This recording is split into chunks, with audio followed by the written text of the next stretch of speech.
Singular and non-singular matrices. Welcome, everyone. Today, we are diving into an essential topic in linear algebra, singular and non-singular matrices. As we begin our study of determinants and matrices, you will find that one of the most critical distinctions we make is whether a square matrix is classified as singular or non-singular.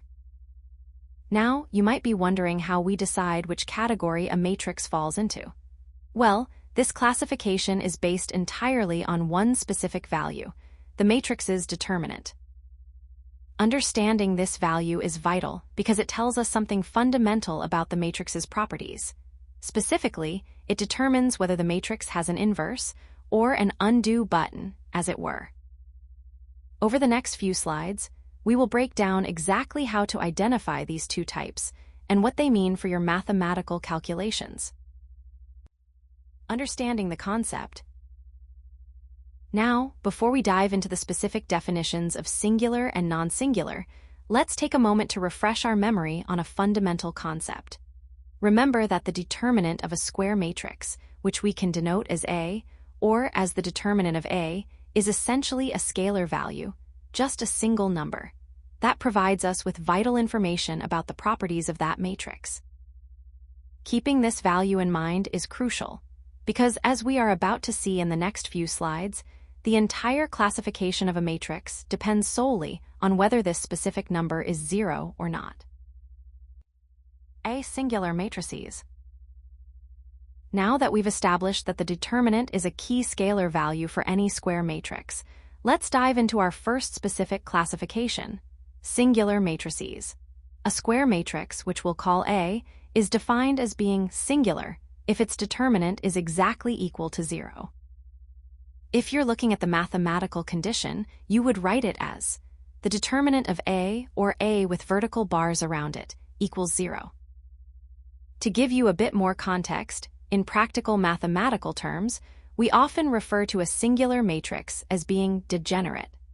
This might sound like a complex term, but it essentially means that the matrix has lost some of its structural integrity. Specifically, it means that the rows or the columns within the matrix are linearly dependent. In other words, you can actually create one of the rows or columns simply by using a combination of the others. There's no unique information in that specific row or column.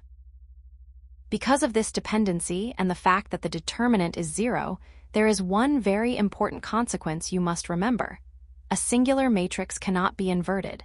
As we will see in the next slide, unlike non-singular matrices, you won't be able to find an inverse for this matrix. This leads us directly into our next topic, which is the opposite case, non-singular matrices. B non-singular matrices. Now that we have covered what happens when a determinant is 0, let's look at the opposite case.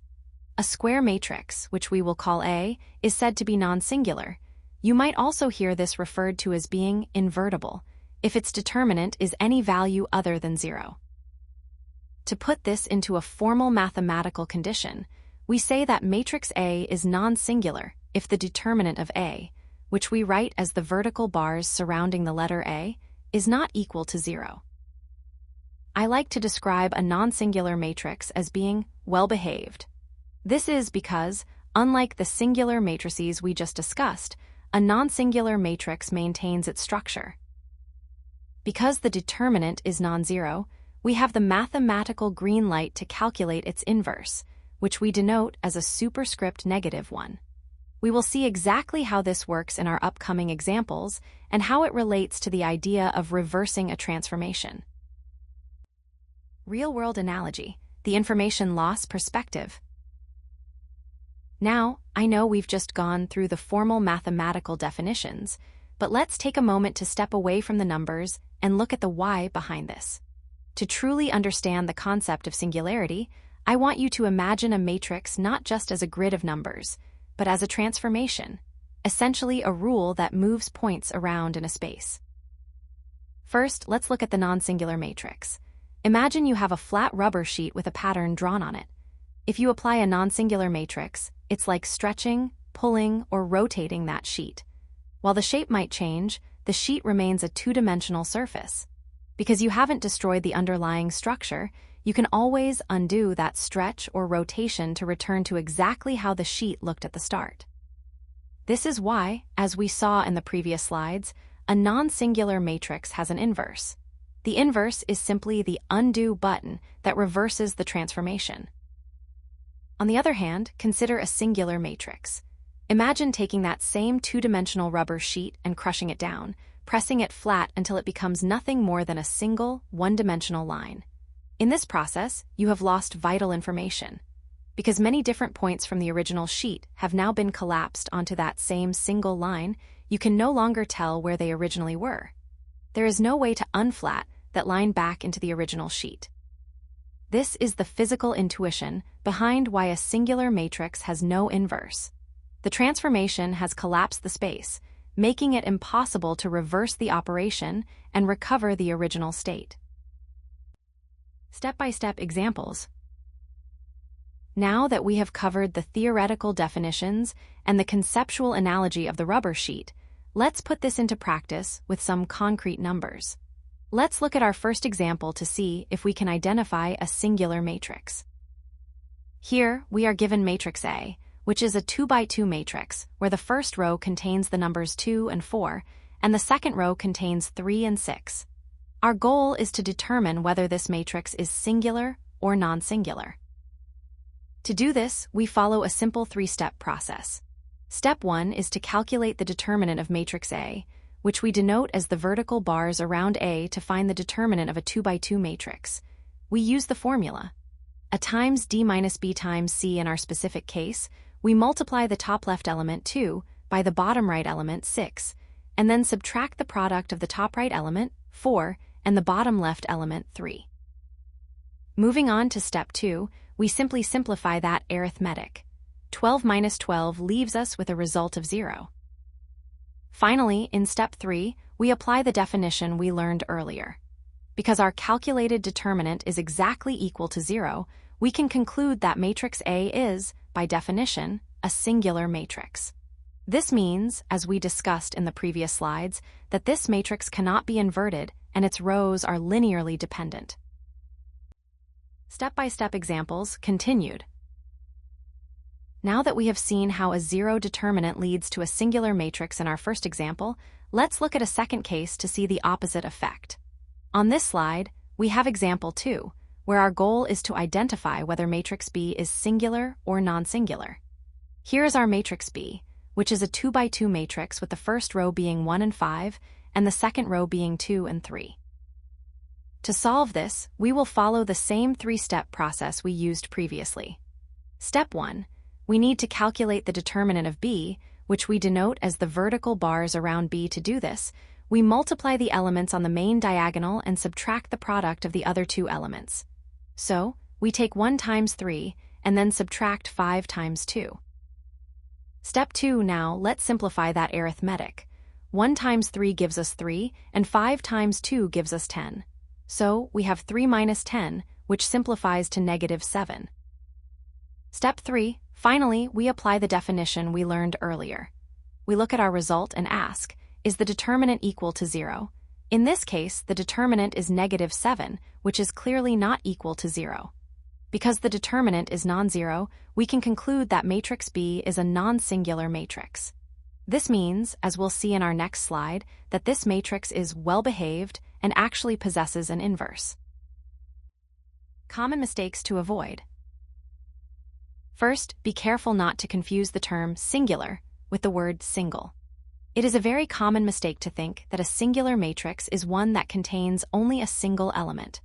However, as we discussed in our earlier slides, the term singular has nothing to do with the number of elements in the matrix. It refers exclusively to the value of the determinant being exactly 0, regardless of whether you are working with a 2x2 or a much larger square matrix.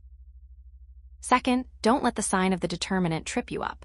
Some students mistakenly believe that a matrix is only non-singular if the determinant is a positive number.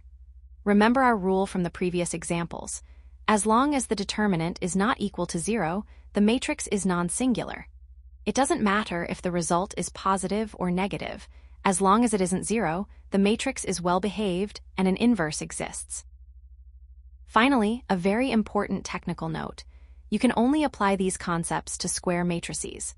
Determinants are only defined for matrices with the same number of rows and columns, such as a 2x2 or a 3x3.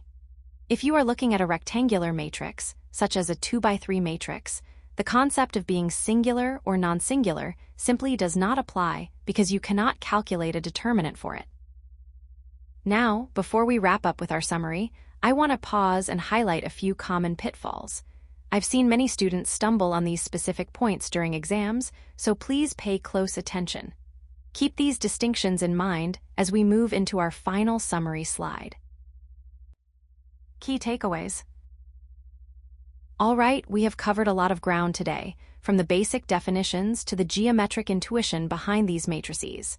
To wrap everything up, let's look at this summary table on slide 9. This is a great tool to review before an exam, as it brings all the key features together for a direct comparison.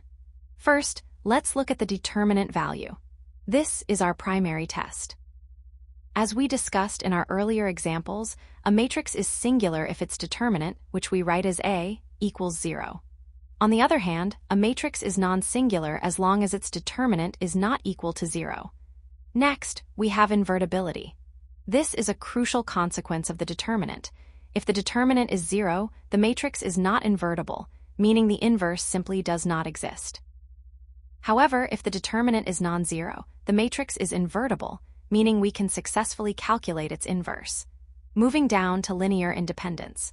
This relates to the internal structure of the matrix.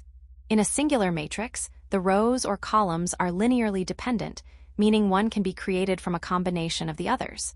But in a non-singular matrix, the rows and columns are linearly independent, meaning each provides unique information.